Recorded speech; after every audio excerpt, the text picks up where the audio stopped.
প্রিয় দর্শক, আপনাদের সবাইকে স্বাগত জানাচ্ছি। আমি এম আকাশ।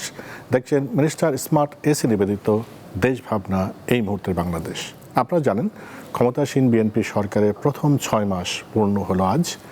দেশ পরিচালনার এক কঠিন চ্যালেঞ্জ নিয়ে গত 17 ফেব্রুয়ারি শপথ নেয় প্রধানমন্ত্রী তারেক রহমানের নেতৃত্বাধীন বিএনপি সরকার। ঘোষণা করে 180 দিনের কর্মপরিকল্পনা। একটি নির্বাচিত সরকারের জন্য 6 মাস খুব লম্বা সময় নয়, তবুও 6 মাস পর কোথায় দাঁড়িয়ে সরকার, তার মূল্যায়ন করা যেতে পারে। নির্বাচনের প্রতিশ্রুতি ও রাষ্ট্র কাঠামো সংস্কার কতটা বাস্তবায়ন হলো তা নিয়ে মানুষের কৌতূহল আছে। এসব বিষয় নিয়ে আমরা আলোচনা করব। আমাদের স্টুডিওতে 3 জন অতিথিকে আমন্ত্রণ জানিয়েছি, তাদের সাথে আপনাদের পরিচয় করে দিই। আমাদের সাথে রয়েছেন অধ্যাপক ডক্টর নুরুল আমিন ব্যাপারী, সাবেক চেয়ারম্যান রাষ্ট্রবিজ্ঞান বিভাগ, ঢাকা বিশ্ববিদ্যালয়ে। আপনাকে স্বাগত জানাচ্ছি। অনেক ধন্যবাদ। আমাদের সাথে আজ আছেন মোহাম্মদ কামরুজ্জামান রতন, সংসদ সদস্য বিএনপি, মুন্সিগঞ্জ 3। আপনাকেও স্বাগত জানাই। আমাদের সাথে আরও আছেন আলতাফ পারভেজ, লেখক ও গবেষক। আপনাকেও স্বাগত। অধ্যাপক ডক্টর নুরুল আমিন ব্যাপারী, যেটা বলছিলাম, 6 মাস পূর্ণ হলো। সাধারণভাবে হয় যে 6 মাসে কেমন অর্জন হলো, কোথায় একটু ঘাটতি আছে, কোথায় একটু বেশি নজর দেওয়া দরকার, এইগুলো নিয়ে আমরা আলোচনা করব। তো আপনার দৃষ্টিতে একজন রাষ্ট্রবিজ্ঞানী হিসাবে 6 মাসে বিএনপি সরকার কোথায় দাঁড়িয়ে, বড় অর্জনগুলো কি আপনার দৃষ্টিতে? আপনাকে অনেক ধন্যবাদ। একজন দক্ষ সঞ্চালক হিসাবে আপনি নিজেই আপনার শুরুতেই যে বক্তব্যটি তুলে ধরছেন ওটা দিয়ে আমি শুরু করব। অর্থাৎ আপনি বলছেন যে একটি সরকারকে মূল্যায়ন করার জন্য 6টি মাস যথেষ্ট সময় না। তারপরও আমরা এই যে মূল্যায়ন করতে চাই, এই জন্য আমাদের একটি প্রবাদ আছে, প্রভাতে সূর্য দেখে বোঝা যায় দিনটি কেমন যাবে। তো সেই ক্ষেত্রে আমি বলবো যে আমাদের প্রধানমন্ত্রী জনাব তারেক রহমান সাহেব যখন ক্ষমতাটি নিলেন, তখন কিন্তু দেখব বাংলাদেশের রাজনৈতিক অবস্থা তত ভালোর দিকে ছিল না। একটি অন্তর্বর্তীকালীন সরকারের নির্বাচনের মাধ্যমে বিএনপি ক্ষমতায় আসার পরে আমরা দেখব তার আগের, অর্থাৎ 15টি বছরের যে পুরানো সরকার ছিল শেখ হাসিনা নেতৃত্বে, এদেশের সকলেই সরকারটিকে ফ্যাসিবাদী সরকার হিসাবে আখ্যায়িত করে। এবং সেখানে আমার মনে হয় তাদের যেই অর্থনৈতিক সেক্টরে যেই অরাজকতা এবং রাজনৈতিক দিকে যে বিশৃঙ্খলা, এবং আমাদের মনে হয় এটা আমরা সবাই জানি, আইন শৃঙ্খলার অবস্থা খুব খারাপ ছিল। ওই বিষয়গুলোর থেকে উন্নয়নের যে উন্নতি করার জন্য জনাব তারেক রহমান সাহেব যে পদক্ষেপগুলি নিয়েছেন সেটি প্রকৃতপক্ষে আমি দেখব যে ধীরে ধীরে ভালোর দিকে অগ্রসর হচ্ছে। যেমন আমরা যদি বিশ্লেষণ করি আইন শৃঙ্খলার অবস্থা, সেটা দেখব যে পুরোপুরি একটি বাহিনী, বিশেষ করে আমরা একটি ইনস্টিটিউশন হিসেবে যেটাকে আমরা আখ্যায়িত করি, যে মানে আমরা আমাদের পুলিশ ডিপার্টমেন্টটা, সেটা কিন্তু প্রকৃতপক্ষে একদম দলীয়করণ হয়েছিল। এবং সেই ক্ষেত্রে থেকে তার জনগণের কোনো আস্থা পুলিশ প্রশাসনের উপর ছিল না। একটি দেশে সুশাসন প্রতিষ্ঠা করতে হলে বিশেষ করে প্রশাসনিক দিকটাও গুরুত্বপূর্ণ। সেখানে আমরা দেখব পুলিশ প্রশাসনের মধ্যে বিশৃঙ্খলা ছিল, আমলাদের মধ্যে চরম এলোমেলো ছিল। সেটি আমরা বলবো পুরো আমলাটি দলীয়করণ হয়ে গিয়েছিল। কিন্তু রাষ্ট্রবিজ্ঞানের ছাত্র হিসেবে আমরা জানি আমলারা কিন্তু কখনো দলীয়করণ এমনভাবে আপনার প্রভাবিত হয় না।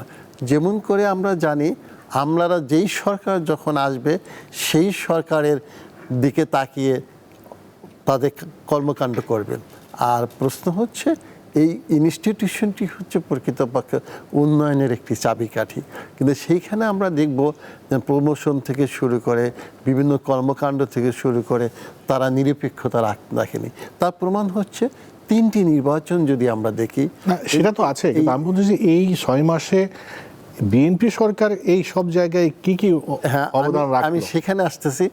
এইখান থেকে আমরা দেখব যে এই উন্নতি করতে হলে তার এই সেক্টরগুলোতে সময়ের প্রয়োজন, কিন্তু সমাজে আমরা দেখব যে পদক্ষেপটা ভালো নিয়েছে। যেমন মনে করেন আমলাদের মধ্যে আস্থা আনার জন্য তিনি কি করেছেন, একদম এমন কোনো কাজ করেননি যে আমলাদের শাস্তির সম্মুখে এনে, অর্থাৎ তাদের ভয় ভীতির অবস্থায় ফেলে দিয়েছেন, এমন কিছু করেন নাই। একদম যারা বিশেষভাবে একদম চিহ্নিত ছিল তাদের হয়তো বা একটা যে কোনো প্রক্রিয়া একটু নিরপেক্ষ দৃষ্টিতে থাকার জন্য তাদের ব্যবস্থা গ্রহণ করেছেন। সেই ক্ষেত্রে আমি দেখব এই সেক্টরটা ধীরে ধীরে ডেভেলপ হচ্ছে। পুলিশ প্রশাসনও দেখব যে ধীরে ধীরে ডেভেলপ হচ্ছে এখন। আর সবচেয়ে বড় হচ্ছে সেনাবাহিনীর দপ্তরে গিয়ে মাননীয় প্রধানমন্ত্রী একটি বক্তব্য দিয়েছিলেন যে এখন থেকে আপনাদের প্রমোশন দলীয় দৃষ্টিকোণ থেকে হবে না। এটা শুধু সেনাবাহিনীর জন্য না, এই যে নিরপেক্ষতা সরকারের, সেটি পুলিশ প্রশাসনের উপরে, আমলাদের উপরে, বিশেষ করে পিএসসি রিক্রুটমেন্টগুলিও কিন্তু আমরা দেখব এই প্রভাব বিস্তার করবে। ফলশ্রুতিতে আমি দেখব এই সেক্টরটা ভালোর দিকে অগ্রসর হচ্ছে। তবে অর্থনৈতিক সেক্টরটাকে ততরূপ অগ্রসর হতে পারছে না বিভিন্ন কারণে, সেটি সময় দিলে আমি পরে বলবো। আমরা তখন দেখবো যে কোথায় কোথায় আসলে আরেকটু বেশি নজর দিতে হবে, সেরকম প্রশ্ন আপনার থাকবে। আমি এখন কামরুজ্জামান রতন, আপনি বিএনপির সদস্য, এমপি, এবং আপনি কি দেখেন যে দল আসলে 180 দিনের পরিকল্পনার মধ্যে কোথায় কোথায় বড় ধরনের অর্জন করতে পারলো, আপনি কি মনে করেন? শ্রদ্ধেয় আমার রুহুল আমিন স্যার এবং এখানে যে গবেষক লেখক, ওনাকে সম্মান দিয়ে আলতাফ হোসেন ভাইকে এবং আপনাকে বিশেষভাবে আপনার মাধ্যমে যে কথা বলতে চাই, প্রথমেই মেঘ দেখে কেউ করিসনি ভয়, মেঘের আড়ালেই সূর্য হাসে। আমরা তো প্রত্যাশিত মানুষ, এবং আমি মনে করি তারেক রহমান দীর্ঘ 17 বছর যে বঞ্চনা, কষ্ট, মানুষ তো দুঃখ কষ্ট থেকে ঠিকই শিখে। অ্যাকচুয়ালি তো আমাদের গণতন্ত্রের নামাবলিতে ফেসিস্ট কায়দায় যা হয়েছে বাংলাদেশে, এ নিয়ে আমাদের বিস্তর আলোচনা হয়েছে, মানুষ ভুক্তভোগী হয়েছে, কেউ বেঁচে আছে, কেউ গুম হয়েছে। আজকের যে পরিস্থিতিটা, মানুষের একটা প্রত্যাশিত জায়গায় এবং জনগণের প্রত্যক্ষ ভোটেই কিন্তু তারেক রহমান আজকে বাংলাদেশের প্রধানমন্ত্রীর দায়িত্বটা পেয়েছেন। তো এত দুঃখ কষ্টের পরে মা হারালেন, এখানে ইমোশন আছে, যৌক্তিকতা আছে, ফেসিস্টের রেখে যাওয়া একটা ক্ষণভঙ্গুর অর্থনীতির উপর দাঁড়িয়ে, এবং স্যার যেটা বলছিলেন আইন শৃঙ্খলার পরিস্থিতি, কাদেরকে নিয়ে উনি দায়িত্বটা নিলেন। আমরা বলবো না সবাই খারাপ, কেউ চাপে পড়ে করেছে, কেউ অতি উৎসাহিত করেছে। যারা করেছে, যে কতগুলো নাম সামনের সাথে সম্মুখ সারিতে, ওরা চলে গেছে। বাট ওরা যে যেখানেই থাকুক, ওদের একটা হিংস্র একটা সবল তো একটা সাপের, কিন্তু সব সাপ কিন্তু সবল দেয় না, তাদের নিঃশ্বাস প্রশ্বাসও কিন্তু অনেক সময় বিষাক্ত, থাপা। এই যে থাবার যে সার্বিক দিক থেকে একটা গণতান্ত্রিক নির্বাচিত সরকারকে ফেলিউর করার জন্য তারেক রহমান কিন্তু এখনও সব জায়গায় বলে বেড়াচ্ছে যে একটা ষড়যন্ত্রের একটা ফ্লেভার সব জায়গায় আমরা পাচ্ছি। এটা দুটা কারণে। একটা হলো বাংলাদেশের সরকার যেভাবে ক্ষমতায়, গণতান্ত্রিকভাবে ক্ষমতায় আসুক, পরক্ষণে কিন্তু তার পিছনে কিন্তু একটা সমালোচনা থাকবে, তার ছিদ্র অন্বেষণ থাকবে, তার ভুল ত্রুটি এগুলো থাকবে, এটা স্বাভাবিক। রাজনীতিতে সমালোচনা, গণতন্ত্রে এটা সৌন্দর্য, ওটাকে আমরা মেনেই। পার্লামেন্টের 2টা সেশন আমাদের গেল, এবং এখানে যতই বিরোধিতার পরেও কিন্তু সবাই প্রাণবন্ত একটা আলোচনার মধ্যে দিয়ে কিন্তু সমাপ্ত হয়েছে। আমরা জানি প্রেসিডেন্ট ইলেকশনের সামনে আরেকটা অধিবেশন বসছে। তো বর্তমান যে বিরোধী দল এবং আমাদের এনসিপি ভাইয়ারা যেভাবে গভর্নমেন্টকে সজাগ করে সেটা যদি সত্য হয় এবং বাস্তবতার, এবং ওনাদের সাজেশনসগুলো কিন্তু আমাদের তারেক রহমান প্রধানমন্ত্রী কিন্তু তাদেরকে বিভিন্নভাবে বলছে যে আপনাদের যেটা গঠনমূলক বা আমার চেয়ে ভালো যদি চিন্তা থাকে আপনারা আমার সাথে শেয়ার করেন। আমরা প্রতিটা মানুষের শেয়ারিংয়ের মধ্যে দিয়ে আমরা জাতির জন্য একটা প্রত্যাশিত একটা ভালো একটা শাসন দিই, সুশাসন দিই। তো সেই ক্ষেত্রে 6 মাস, আমি বলবো না 6 মাস একেবারে যে অবস্থা রেখেছে 6 মাস কিন্তু সময় না। আবার আমি আমার কাজের মধ্যে আমি উত্তরণের চেষ্টা করলাম কিনা, এবং সেটা এফিসিয়েন্টলি এবং সততার সহিত জনগণ দেখবে যে চেষ্টা করছে কিনা। তো এই চেষ্টাটার মধ্যে আমি মনে করি তারেক রহমানের নিজের কিছুটা সাধন এবং তার যে একটা সিম্পল লাইফের মধ্যে দিয়ে এবং সব কিছুর মধ্যে দিয়ে ওনার যে বাস্তবতার মধ্যে কি যে আমার যেখানে যা আছে ওনার পোশাক আশাক থেকে আরম্ভ করে খাবার দাবার থেকে আরম্ভ করেন, যদিও আপনারা বলতে পারেন এটা তো রাষ্ট্রের সমস্ত চাওয়া পাওয়ার এটাই তো মূল কারণ হতে পারে না, সেটাও ঠিক, কিন্তু একটা মানুষের আচার আচরণ আপনার রাষ্ট্রের যে বিভিন্ন ব্যয়বার যেইভাবে রাষ্ট্র আমরা পেলাম উনি পেলেন, তারপরে যে ওইখানে কোনো বাগাড়ম্বর নেই এবং ওইখানে কোনো আতিশয্য নেই, আলোকসজ্জ নেই, সব কিছুর মধ্যে একটা পরিমিত একটা কিচ্ছতার যে জীবন এবং সব কিছুর মধ্যে যেই জায়গা আমি পেলাম ওর থেকে টেনে উত্তরণের যে ওনার যে চেষ্টাটা, আমি মনে করি 6 মাস অবশ্যই উনি এক জায়গায় দাঁড়িয়েছেন। এবং যেমন বিদ্যুতের ব্যাপারে দেখেন, এই যে গ্যাসের যে সংকটটা উনি কিন্তু বলেছেন 5 থেকে 6 দিন, দেখেন গতকাল থেকে আজকেও কিন্তু আমাদের উত্তর কিন্তু উন্নতিটা হয়েছে। যেখানে অ্যাক্সিডেন্ট হবে প্রাকৃতিক দুর্যোগ সেখানে তো কারো হাত থাকে না। আমরা এক কথায় বলতে চাই যে তারেক রহমান ওনার প্রচেষ্টাটা এবং ওনার টিমের যে প্রচেষ্টাটা এইটার মধ্যে আন্তরিকতা এবং যোগ্যতা সর্বোপরি সততার সহিত, এবং যেই যেই সেক্টরে আমি মনে করি যে আমার এক জায়গায় জ্ঞান নেই, কিন্তু আমি যদি স্যারের থেকে জ্ঞানটা নেই সেখানে তো আমি ছোট হয়ে যাব না, আমার আমার এমপিশিপটা চলে যাবে না। এই যে মানসিকতার তারেক রহমান সাহেবের মাননীয় প্রধানমন্ত্রী, এটা আমি অবশ্যই ওনার কর্মী হিসাবে আমি পজিটিভলি দেখি।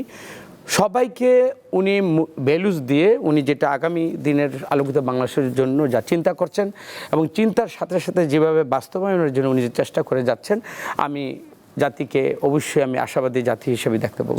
অনেক ধন্যবাদ আলতাফ পারভেজ। আপনার কাছে একই প্রশ্ন, আপনার মনে আসছে নিশ্চয়ই তারেক রহমান যখন দেশে আসলেন তিনি বলেছিলেন যে আই হ্যাভ এ প্ল্যান, এবং তিনি প্ল্যান অনুযায়ী আমরা কতগুলো প্ল্যান দেখেছি বাস্তবায়ন হয়েছে, কৃষি কার্ড বা ফ্যামিলি কার্ড এবং অন্যান্য ক্ষেত্রে যেগুলো করেছে বা ওনার যে অভিব্যক্তি বা যা যেভাবে চালাচ্ছে, আপনি লেখক গবেষক হিসেবে প্রথম আসলে তার এই 6 মাসের জনগণের যে প্রত্যাশার কতটুকু তিনি কাছে যেতে পারলেন?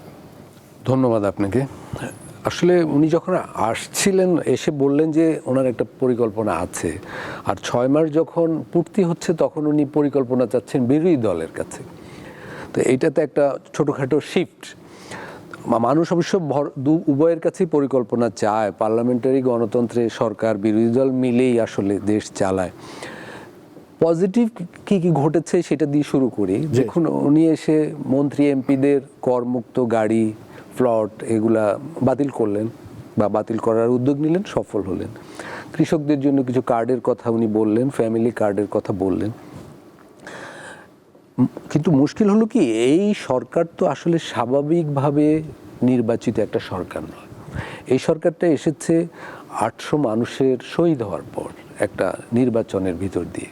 তার মানে এই সরকারের কাছে গণ অভ্যুত্থানের বিপুল প্রত্যাশা, এবং এটা এই সরকারের মালিক, এই পার্লামেন্টের মালিক কিন্তু আমি বলবো 24-এর গণ অভ্যুত্থান। তো ফলে ওই আলোকে আমাদের কিন্তু মূল্যায়ন করতে হবে। এই সরকারের কাছে তো প্রত্যাশা বিপুল, কিন্তু 6 মাস পূর্তির সময় আমরা দেখছি সারা দেশে প্রচণ্ড জ্বালানির সংকট, গ্যাসের সংকট, ব্যবসা প্রতিষ্ঠানগুলো সংকুচিত হয়ে যাচ্ছে, অনেক কারখানা বন্ধ হয়ে যাচ্ছে। দেখুন, বাংলাদেশের তো প্রচুর বিনিয়োগ দরকার এই মুহূর্তে কর্মসংস্থানের জন্য। গণ অভ্যুত্থান যখন হয় কর্মসংস্থান ছিল একটা বড় প্রত্যাশার জায়গা, কিন্তু জ্বালানি সংকট এরকম থাকলে বিনিয়োগ কিভাবে আসবে? বিনিয়োগকারীদের দুটি শর্ত থাকে, একটা হলো আইন শৃঙ্খলা পরিস্থিতি, আর একটা হলো জ্বালানি। তারেক রহমান যখন প্রধানমন্ত্রী হন তখন প্রথম ভাষণে উনি বলেছিলেন, আপনাদের খেয়াল আছে হয়তো, যে আইন শৃঙ্খলা পরিস্থিতি আমার অগ্রাধিকার। কিন্তু দেখুন আজকে সারা দেশে কি অবস্থা, খুলনা, চট্টগ্রাম ইত্যাদি জায়গায় এবং ঢাকায়, আমি চাঁদাবাজির কথা বলছি না, খুন ব্যাপক, এবং সোশ্যাল মিডিয়ায় তো প্রতিদিন এগুলো আসছে, সেগুলোই কিন্তু প্রত্যাশিত সফলতা কিন্তু আসেনি। এর ফলে হয়েছে কি, বিনিয়োগ কম হলে যেটা হয়, রেভিনিউ কম হবে, কর্মসংস্থানও কম হবে, রাজস্ব কম আসবে। রাজস্ব কম আসা মানে কিন্তু উন্নয়ন খাতেও বরাদ্দ কম হবে। মানে আমরা একটা দুষ্ট গ্রিড লকে পড়ে যাব, একটা দুষ্ট চক্রে পড়ে যাব। এই ব্যাপারটা কিন্তু বাস্তবে ঘটছে। দ্বিতীয়ত যেটা আমরা দেখেছি, দেখুন একটা নির্বাচিত সরকার আসলে, এটা তো দলীয় সরকারও বটে, তারা তাদের দলের লোকজন বিভিন্ন জায়গায় বসাবে, দক্ষ লোকদের দায়িত্ব দিবে, সেটা ঠিকই আছে। কিন্তু বিভিন্ন দপ্তর অধিদপ্তরে বর্তমানে যেভাবে বিএনপি তার লোকজনকে বসাচ্ছে, এখানে একটা যে সমস্যা হচ্ছে, সমস্যাটা কোথায়? উনি হয়তো একজন যুব দলের খুব ভালো সংগঠক, জেল জুলুমের শিকার হয়েছেন। এখন ওনাকে যদি জুট কর্পোরেশনের চেয়ারম্যান করা হয়, তাহলে সমস্যা যেটা হয়, জুট কর্পোরেশনের যে দক্ষতার ক্ষেত্রে, পরিচালনা করার ক্ষেত্রে একটা সন্দেহ তৈরি হয়। কারণ টেক্সটাইল তো একটা বিশেষায়িত খাত। অনেক রাজনীতিক ভালো সংগঠক, ত্যাগী সংগঠক, ওনাকে দেওয়া হচ্ছে নৌ পরিবহন মন্ত্রণালয়ের চেয়ারম্যানের দায়িত্বে, তাঁত বোর্ডের চেয়ারম্যানের দায়িত্বে। বাংলাদেশে আপনি জানেন সরকার তো দাঁড়িয়ে আছে 58টা মন্ত্রণালয়ের উপর, আর 58টা মন্ত্রণালয় দাঁড়িয়ে আছে 300 থেকে 400 অধিদপ্তর পরিদপ্তরের উপর। ফলে ওই দপ্তরগুলোর পারফরমেন্সের উপরই কিন্তু 6 মাস, 1 বছর, 5 বছর পরে সরকারের মূল্যায়ন হবে।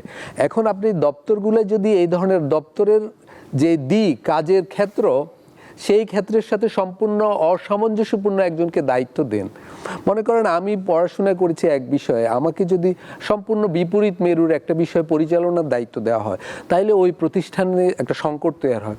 আমি বলবো এগুলা ভুল হচ্ছে। এই মানে দলীয় লোকদের অবশ্যই বিভিন্ন দায়িত্ব দিবেন, কিন্তু সেখানে ওই প্রতিষ্ঠানের সাথে ওই ব্যক্তির দক্ষতার কোনো সংযোগ আছে কিনা, সামঞ্জস্য আছে কিনা, এইটা না দেখা হলে সরকারের কিন্তু এখন হয়তো 6 মাস, 2-3 বছর পরে তো সিরিয়াসলি মূল্যায়ন হবে।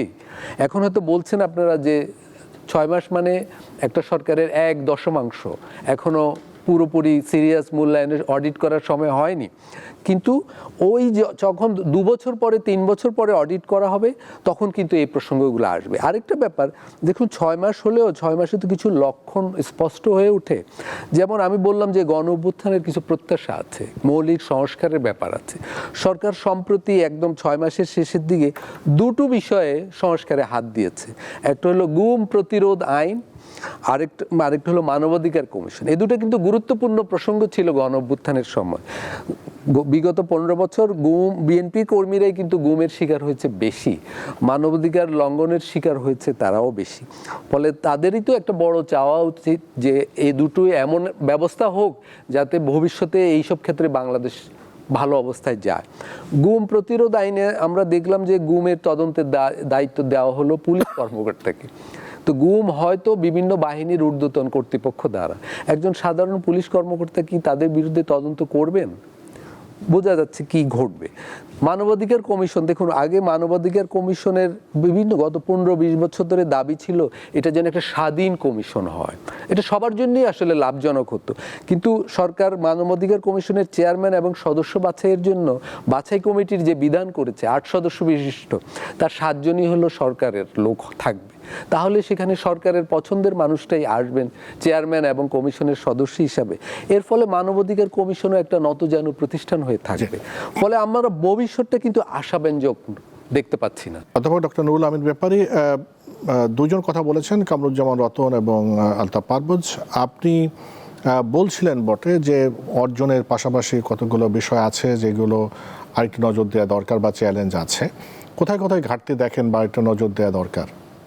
আসলে আমাদের মতো দেশগুলোতে সাধারণত চ্যালেঞ্জ থাকবে। যখন এই সমস্যার সমাধান করতে যাবে তখন দেখা যাবে আরেকটা সমস্যা এসে পড়ে।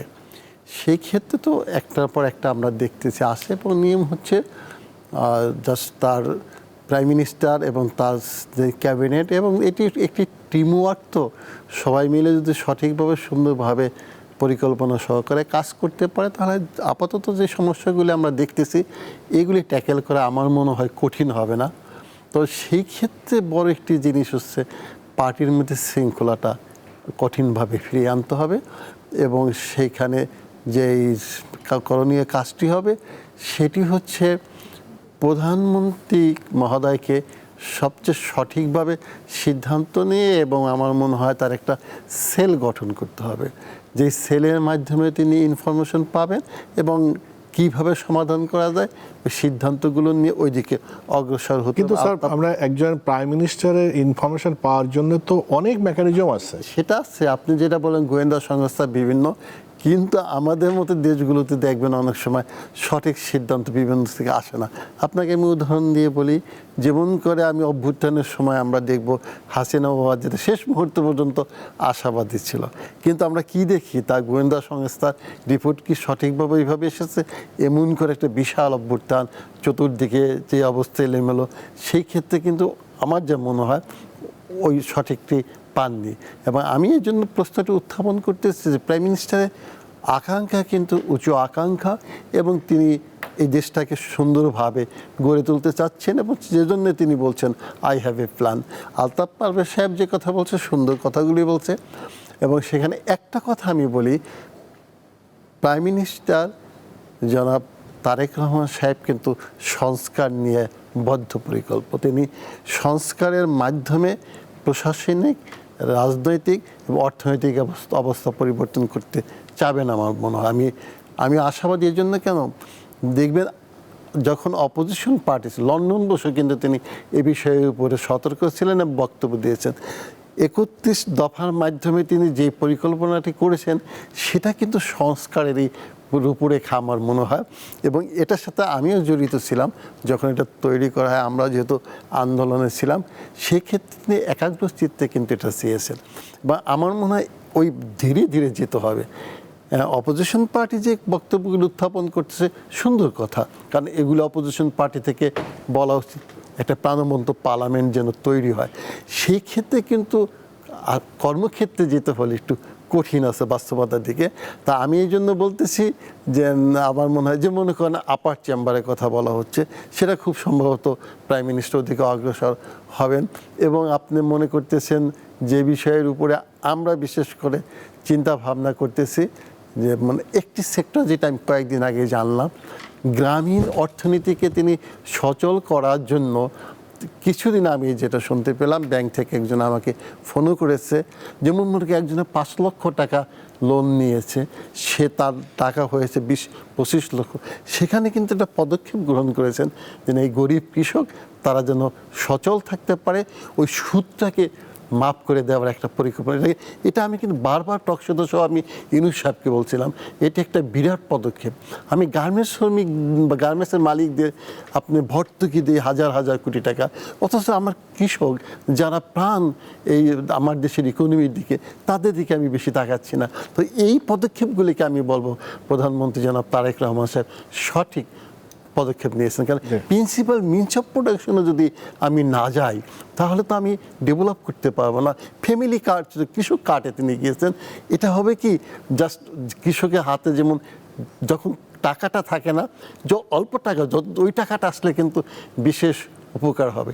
এটা আমরা দেখছি আমাদের প্রতিবেশী রাষ্ট্র কিন্তু দেখব, বিভিন্ন অনেক সময় দেখব, পশ্চিমবঙ্গের কথাও যদি তুলে ধরি দেখব, লক্ষ্মী ভাণ্ডার, বিভিন্ন ভাণ্ডার করে কিন্তু একটা ডেভেলপমেন্টের চাকাটাকে চালু রেখেছিল। সেই ক্ষেত্রে আমার মনে হয় গ্রামীণ অর্থনীতির জন্য তিনি যে পদক্ষেপ নিয়েছেন, গুড ডিসিশন। এবং আরেকটি হচ্ছে সবচেয়ে বড় হচ্ছে সেটা পররাষ্ট্র বিষয়। যদি আপনি সময় দেন, পররাষ্ট্র বিষয়ে আমি আলাদা করে আপনার কাছে জানতে চাইবো। আমি তো কারণ রতন আপনার কাছে আসি, আপনি নিশ্চয়ই শুনেছেন যে আলতাফ পারভেজ কতগুলো প্রসঙ্গ তুলেছেন, বিশেষ করে এই যে অধিদপ্তরের দলীয় নিয়োগ এবং গুম এবং মানবাধিকার কমিশন সংক্রান্ত বিষয়ে।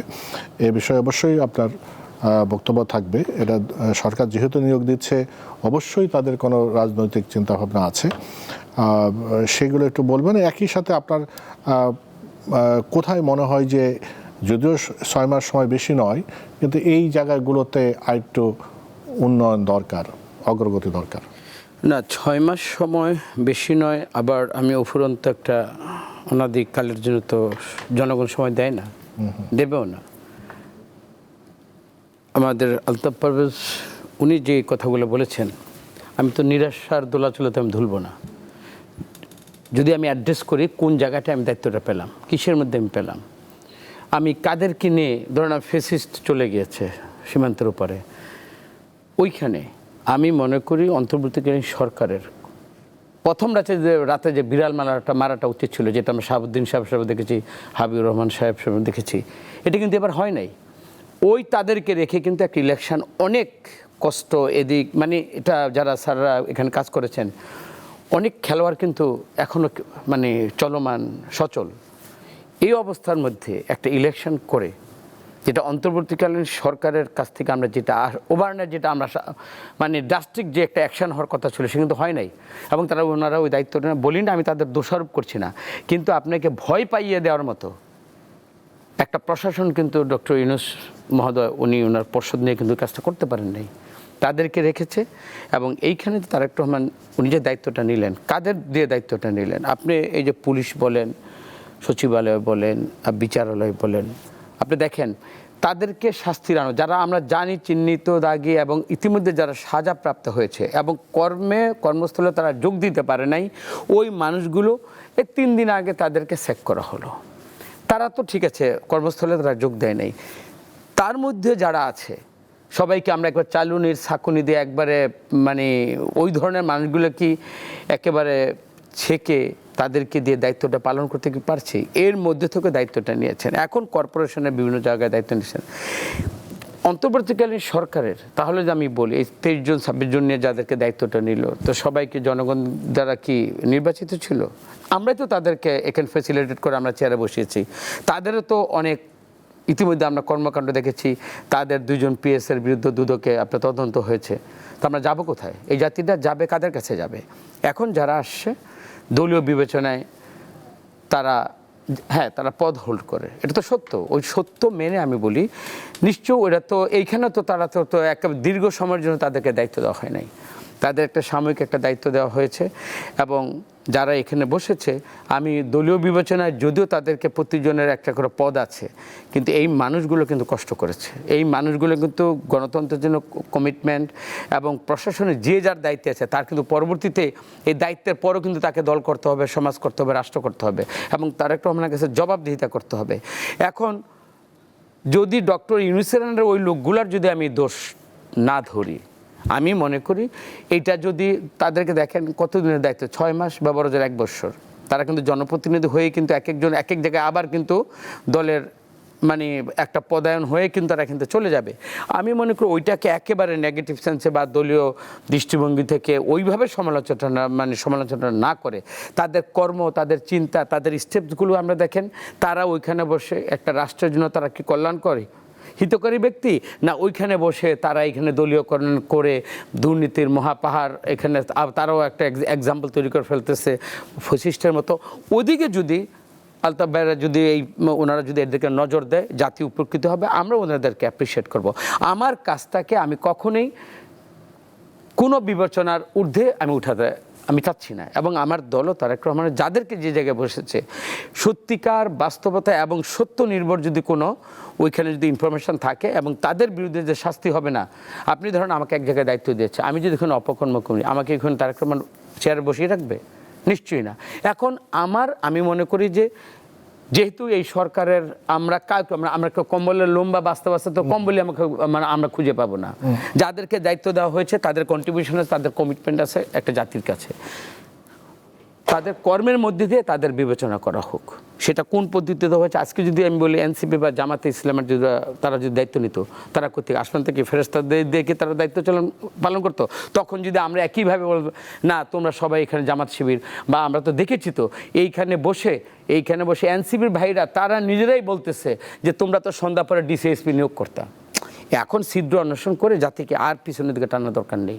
যারাই দায়িত্ব পেয়েছে, যেহেতু আমরা তো জনগণের ভোটেই তারেক রহমান ক্ষমতায় আসছে, আমি মনে করি সেটাও সমালোচনা উঠবে না, সেটাও জনগণ অবশ্যই চূড়ান্তভাবে বিবেচনা করবে।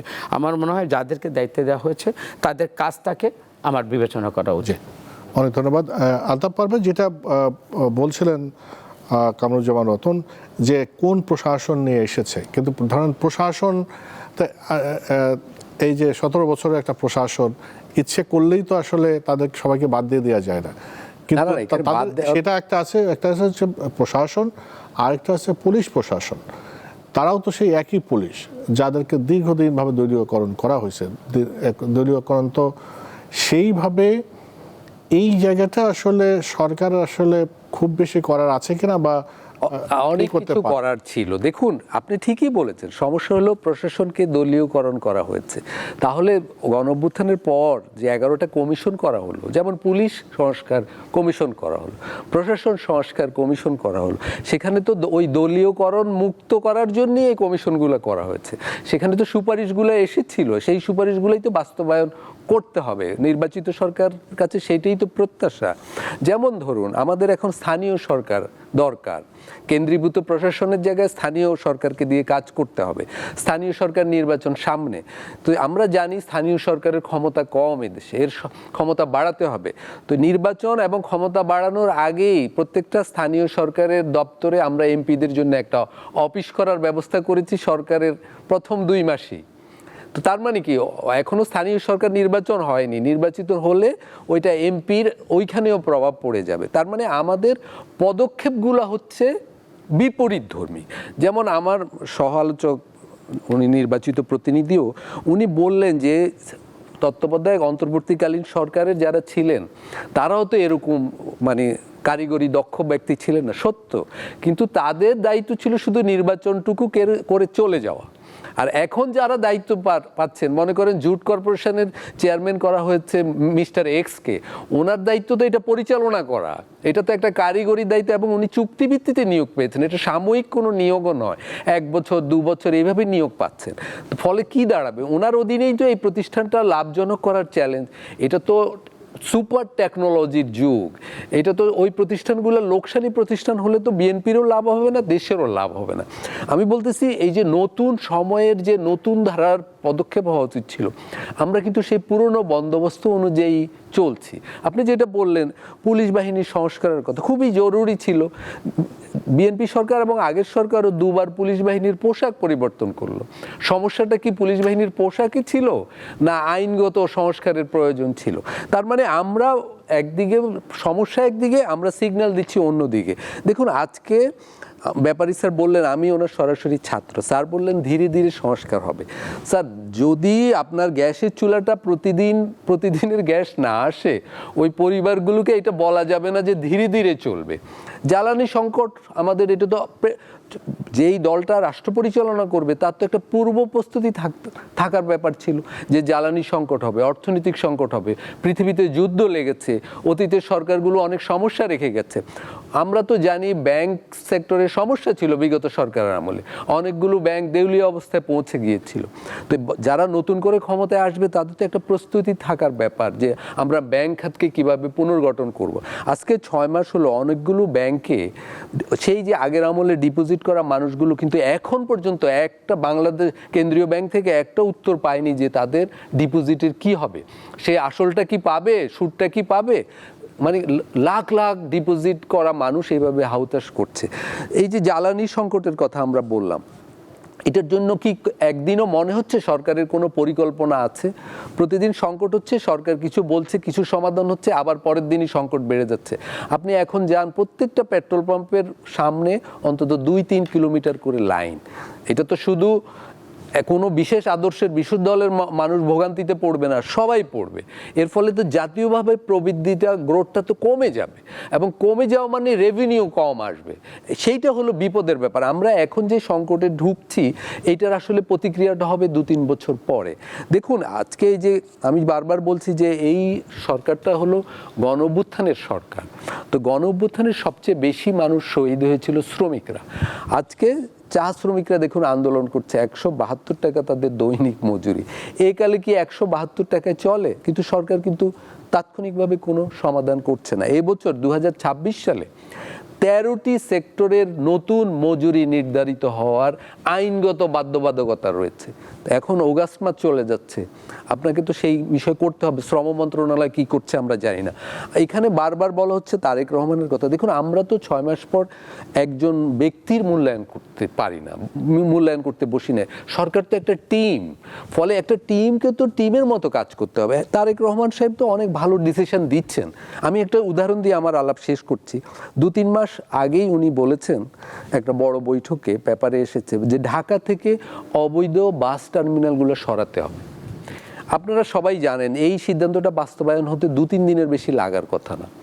আমি ওই ছোট ছোট বাস টার্মিনালগুলো, শ্যামলী, আসাদ গেট, কলাবাগান, সেগুলো যে রাতে 11টার বাজে যেগুলো রাস্তায় টার্মিনাল বসিয়ে ফেলে, আজকে 6 মাস পরেও কিন্তু সেটার বাস্তবায়ন হয়নি। অর্থাৎ প্রধানমন্ত্রী যেভাবে চাচ্ছেন, মন্ত্রী পরিষদের সেইভাবে গতিশীল নয়। তো এই মন্ত্রীরা তো বিএনপিরই মন্ত্রী, এরা তো আপনি পুরনো সরকারের লোক নয়। তার মানে এখানে একটা গতিহীনতা আছে, এইটার সমাধান অবশ্যই করতে হবে। ধন্যবাদ। অথবা নুরুল আমিন ব্যাপারী, এই তেল, গ্যাস, বিদ্যুৎ, এটা একটা বড় চ্যালেঞ্জ হয়ে দাঁড়িয়েছে সরকারের। এটা তো অবশ্যই এইটার সমস্যার মূলে অবশ্যই একদিনে হয়নি, এটা তো অনেক দিন ধরে হয়েছে। কিন্তু এটার জন্য কি যথেষ্ট প্রস্তুতি আছে, বা এখন সরকারের মন্ত্রীরা যেভাবে বলছে, তো অনেকটা অসহায়ের মতো কথা বলছে যে দিন গুনতে হবে, এছাড়া উপায় নাই। হ্যাঁ, আপনাকে অনেক ধন্যবাদ।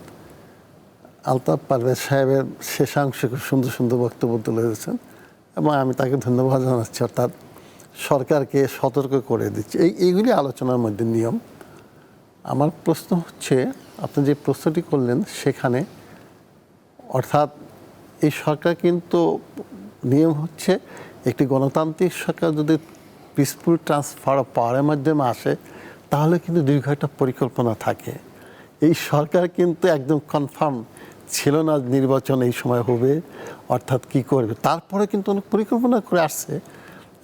ফলশ্রুতিতে আমাদের মতো দেশগুলোতে কিন্তু হঠাৎ করে সমস্যা এসে পড়ে। যেমন মনে করেন তেল গ্যাসের সমস্যাটা, এটা কিন্তু একটা ক্রাইসিস আছে। কিন্তু আমরা দেখব ইরান এবং মার্কিন যুক্তরাষ্ট্রের মধ্যে যে ক্রাইসিসটি হলো, যে যুদ্ধটা এখনও চলতেছে, এটা কিন্তু খুব সম্ভবত প্রলম্বিত করতেছে এই সমস্যা। এই জন্য একটি কারণ আছে। আরেকটি কারণ হচ্ছে, এখানে আমি স্বীকার করব যে যারা অভিজ্ঞ তাদের কিন্তু এই সমস্ত জায়গায় দেওয়া উচিত। কারণ মন্ত্রীরা হচ্ছে, আমরা জাস্ট ব্রিটিশ পার্লামেন্টের ফর্ম অফ গভর্নমেন্টে দেখব, প্রধানমন্ত্রী আসল থাকলেও সে একটা ক্যাবিনেট কিন্তু টিম ওয়ার্ক হিসাবে কাজ করতে হয়। সেখানে যে ক্ষেত্রে যে এক্সপার্ট সেখানে আনতে হয়। আমার মনে হয় এটি প্রাইম মিনিস্টারের লক্ষ্য করা উচিত হবে। কারণ আমরা দেখব, সহজভাবে আমি বলি, যদি আমি যার সম্পর্কে একটু সমালোচনা করব, তার সাথে আমার ভালো সম্পর্ক আছে। আমার মনে হয় যে এই সেক্টরটি যাকে দেওয়া হয়েছে, তিনি কিন্তু একটা সমস্যায় পড়েছিলেন, কনসার্টের সময় একটা সমস্যায় পড়েছিলেন। আমার মনে হয় এইগুলি প্রাইম মিনিস্টারে লক্ষ্য করতে হবে, যে যেই লোকটা আমার আগের ক্রাইসিসটা সলভ করতে পারে নাই, তার জন্য আমার সরকারে, ওই সরকারের, বিএনপি সরকারেরই অনেক সুনাম নষ্ট হয়েছে, সেই লোকটি প্রকৃতপক্ষে পারবে কিনা, এবং ওই ক্ষেত্রে কে এক্সপার্ট সেখানে আনতে হবে। যেমন আমি আরও একটি কথা বলবো, যেমন করে আমি অবশ্য বলতে পারি না, অধিকাংশ হচ্ছে আমার ছাত্র অথবা আমার বন্ধু, তার জন্য সেই ক্ষেত্রে হচ্ছে যে মনে করেন এমন একজন অ্যাডভাইজার যদি আমি আনি, যে না আমার সেই অ্যাডভাইজারের সম্পর্কে দুর্নীতির অভিযোগ আছে, তাহলে সে যত ভালো কাজই করতে চায়, ওই যে পিপুলস যে এটা কনসেপ্টটা, যেটা সেই ধারণাটা শেষ হয় না। সেই ক্ষেত্রে আমার মনে হয় প্রাইম মিনিস্টার খুব লক্ষ্য রাখতেছেন, এবং এই যে 180 দিন 6 মাস শেষ হয়ে যাচ্ছে, আমার মনে হয় আমরা একটা পরিবর্তন আস্তে আস্তে দেখতে পাবো। তো আমি খুব আবারও অভিনন্দন জানাচ্ছি আলতাফ পারভেজ সাহেবদের মতো লোকটা টক শোতে এসে এইগুলি হলে হবে কি, গঠনমূলক সমালোচনা হিসাবে প্রাইম মিনিস্টার সাহেবকে দেখতে হবে, এবং ওই পার্লামেন্টে যারা মেম্বার আছেন তাদের কিন্তু গঠনমূলক সমালোচনা করতে হবে, এবং সেটাকে অ্যাকসেপ্ট করতে হবে যারা ক্ষমতাসীন দল। এবং সেটাই কিন্তু ওই অ্যাটিটিউডটা কিন্তু প্রাইম মিনিস্টার নিয়ে আসছেন লন্ডন থেকে। আপনি দেখেন নির্বাচনে পরপর কিন্তু সাথে চলে গিয়েছেন কোথায়, অপোজিশন পার্টির লিডারের বাসায়, এমনকি নাইস সাহেবের বাসায় গিয়েছে। এটা কিন্তু আগে আমাদের পলিটিক্যাল কালচার ছিল না। সেই ক্ষেত্রে হচ্ছে কি, ওই অপোজিশন পার্টি যদি সঠিক বিষয়গুলো উত্থাপন করে, তেল গ্যাসের সমস্যাটা বিভিন্ন সমস্যা, সেটাকে ক্ষমতাসীন দল দেখতে হবে পজিটিভলি কীভাবে আগাতে হয়। তবে আমি বলতেছি প্রাইম মিনিস্টার কি অল্প কিছুদিন সময় দিয়েছিল, আজকে কিন্তু আমার মনে গতগুলো থেকে গ্যাসের সমস্যাটা একটু ভালোর দিকে আসতেছে। আমি টেলিভিশন আজকে যেটা দেখলাম ব্রেকিং নিউজে, তো অনেক ক্ষেত্রে কিন্তু গ্যাস আসতেছেই করতেছে। তবে আরও একটি সঠিক কথা বলছেন, হঠাৎ করে কিন্তু আমি এই সমস্যাটা সমাধান করতে পারবো না। এটি বিশেষ করে সময় অবশ্যই দিতে হবে। একটু কথা আপনাকে এখানে বলে রাখছি, আলতাফ পারভেজ সাহেব যে বক্তব্যটা তুলেছে সুন্দর, আজকে আমার বক্তব্যটা ভালোই লাগতেছে। সেই ক্ষেত্রে হচ্ছে কি, গণতন্ত্র কিন্তু দলীয় সরকার, গণতন্ত্র যেহেতু দলীয় সরকার, দলীয় নেতাদের বিভিন্ন জায়গায় কিন্তু তা কর্মকাণ্ডে অংশগ্রহণ করাতে হবে। আমার দেশ কিন্তু মার্কিন যুক্তরাষ্ট্রের মতো না। মার্কিন যুক্তরাষ্ট্রে দেখবেন আমলাতন্ত্র দুটো নিয়ম আছে, merit system and spoil system. ওই স্পয়েল সিস্টেমটার মধ্যে সাধারণত দলীয় নেতাদের বিভিন্ন জায়গায় বসানো হয়। তারা যখন খারাপ কাজগুলো করে তখন নেক্সটে বলা হয় তোমাকে এই সম্ভাবনা, এই চান্স দেওয়া হবে না। সেই ক্ষেত্রে উচিত হবে যে এরা যদি ট্রেন্ড আপ না হয়, অর্থাৎ যদি ভালো কাজ না করতে পারে, তাহলে অবশ্যই প্রাইম মিনিস্টারের লক্ষ্য রাখতে হবে যে আমার দেশ বড়। ওই যে শহীদ রাষ্ট্রপতি জিয়াউর রহমান সাহেব যে বক্তব্যটি বলেছেন যে ব্যক্তির চেয়ে দল বড়, দলের চেয়ে দেশ বড়, অর্থাৎ দেশের দিকে লক্ষ্য রেখে প্রাইম মিনিস্টার জনাব তারেক রহমান সাহেবের অগ্রসর হতে হবে। জি, অবশ্যই আপনি স্পয়েল সিস্টেমের কথা বলছিলেন। স্পয়েল সিস্টেম নিয়েও কিন্তু পরবর্তীতে অনেক সমালোচনা, কারণ ওই সিস্টেম অনেক দুর্নীতির সাথে জড়িয়ে গিয়েছিল। আপনি অবশ্যই সেটা জানেন, পরবর্তীতে হয়তো আপনি বলতে পারবেন। আমি মোহাম্মদ কামরুজ্জামান রতন, দুটো প্রসঙ্গ আপনার কাছে তুলি, আপনি উত্তর দিতে পারবেন। একটি হলো যে প্রাইম মিনিস্টার তিনি যে গতিতে চলছেন, তিনি যে চিন্তাভাবনা করছেন, তার এই চিন্তাভাবনার তার টিম কি সেই গতিতে বা সেই চিন্তাভাবনাকে ধারণ করে যেতে পারছেন কিনা। এখানে অনেকে মনে করেন যে উনি যেটা চিন্তা করছেন বা উনি যে গতি, তার টিমে সেই রকম গতি নেই। একই সাথে যে এই যে 180 দিনের হলো, আপনি একটা বলছিলেন যে তার দলীয় লোক বা যেখানে দেয়া হোক তাকে তারেক রহমানের কাছে জবাবদিহি করতে হবে, সবাইকেই করতে হয় আমি শুনেছি। তো সেটা হলো তার অবশ্যই তাদের রিপোর্ট কার্ড আছে। এখন যে মন্ত্রিপরিষদ তারা আসলে কি পারফর্ম করলেন সেটা নিয়েও তো অবশ্যই তিনি চিন্তাভাবনা করবেন। আপনার কথাটাই তো সত্য, রিপোর্ট কার্ড মানে লাল কার্ড। কিন্তু স্যার যেভাবে শিক্ষক হয়ে বন্ধুবান্ধব আমাদের মতো ছাত্ররা যদি অপকর্ম করি জ্ঞাতসারে, স্যার যদি ওখানে কৃপা করেন, সত্য কথা না বলেন, তাহলে তো আমার টোটাল বাংলাদেশের মানুষগুলো সেখানে বঞ্চিত হবে। নিশ্চয়ই স্যার সত্যকে সত্য বলবে, আর যারা ভালো করবে তাদেরকে অ্যাপ্রিসিয়েট করবে, এবং যারা খারাপ কাজের জন্য আমার এই তারেক রহমান সমালোচিত হবে, ওনাদের জায়গা থেকে ওনারা সত্য কথাটা বলবে, এটা জাতি আশা করে। এখন স্যারের বিবেকের কাছে বা বিবেক প্রসূত যে কথাবার্তা জাতি উপকৃত, আমি ওইটাকে দিয়ে ছেড়ে দিলাম। আমি তো ওই যে এখানে আলতাফ ভাইরা, ওনারা তো জ্ঞানী মানুষ, একটা জায়গায় কিছু কিছু জায়গা আমাকে যদি আমি না বলি, এটা একটু মানে আমি মনে করি যে এই জায়গায় একটু বলা উচিত। সেটা আমি গত অন্তর্বর্তীকালীন সরকার, এর আগে তো দেখেছি 91 থেকে আমরা তো তত্ত্বাবধায়ক সরকার, উনি যেটা বললেন যে তার দায়িত্ব ছিল ইলেকশন করানো, তারা তো 18 মাস সময় পেয়েছিল। আমরা 3 মাসের যতগুলো শাহাবুদ্দিন সাহেব থেকে আরম্ভ করে লাস্ট আমরা যতগুলো তত্ত্বাবধায়ক ইলেকশনগুলো দেখলাম, তাদের নিয়ে বা তাদের মন্ত্রী পরিষদের কোনো এপিএস মানে 3 মাসের মধ্যে কাউকে তো দুদক ধরে নাই। দুদকের তদন্ত টিম কিন্তু তাদের নিয়ে গঠিত হয় নাই। এবং পরবর্তীতে আমরা দেখেছি আসিফ মাহমুদ নিজে স্বীকার করেছে যে ক্যাবিনেট মিনিস্টার 2029 সাল পর্যন্ত তারা থাকতে চেয়েছিল। সুতরাং আমি তো ওইটাকে আমি স্বীকার করব, ওইটাই ছিল বাস্তবতা। এবং অনেকেই ইলেকশন চায় নাই, এবং ইলেকশন না চাওয়ার মধ্যে যে অনেকগুলো এখানে কুশীলব, তারাও কিন্তু একটা মানে যাই করে সেটা গণতান্ত্রিক প্রসেসের মধ্যে আজকে রাষ্ট্র আসছে ক্ষমতা একটা গণতান্ত্রিক প্রসেসে। এইখানে যদি কোনো ফেলিউর থাকে, ওই গণতান্ত্রিক প্রতিষ্ঠানটাকে আপনাকে প্রথম ওন করতে হবে, ওইটার উপর আমার জাস্টিফাই আমার করে, তারপরে যদি এই গণতন্ত্রের মধ্যে যদি পোকা থাকে, সেই পোকাকে তুমি যেভাবে সার পোকা তাড়াতে হয় সেটা তোমরা তারাও বা তাদের বিরুদ্ধে তোমরা মানে যথাযথ ব্যবস্থা নাও। তারপর দেখেন হান্নান মাসুদ একজন এমপি এনসিপির, সে কি বলেছে? সে বলেছে আমাদের এই জোটে যাওয়া বা যেনতেনভাবে এমপি হওয়া আমাদের ভুল ছিল।